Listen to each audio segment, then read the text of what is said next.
What if you boarded a train and it vanished forever? One of Italy's most famous urban legends tells the story of a train that set off in 1911 carrying more than 100 passengers and was never seen again. It was known as the Zanetti Train.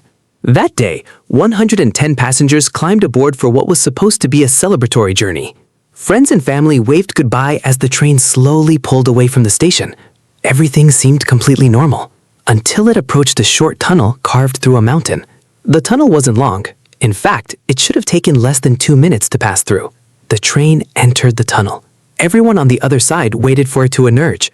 1 minute passed, then 2, then 10, but the train never came out.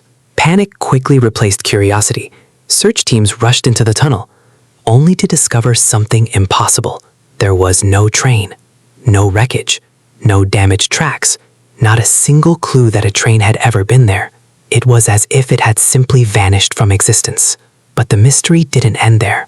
According to the legend, only 2 passengers survived because they jumped from the train moments before it entered the tunnel. When one of them finally recovered, he described a terrifying sight. He claimed that a thick white fog began pouring out of the tunnel, then slowly swallowed the front of the train.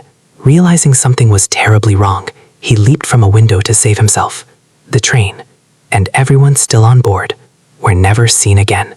More than a century later, the story of the Zanetti Train remains one of the world's most chilling unsolved legends. So what do you think? Did the train truly disappear? Or is it simply a story that grew into one of history's greatest mysteries? If you had been on that train and watched the fog swallow the cars ahead of you, would you have jumped or stayed on board?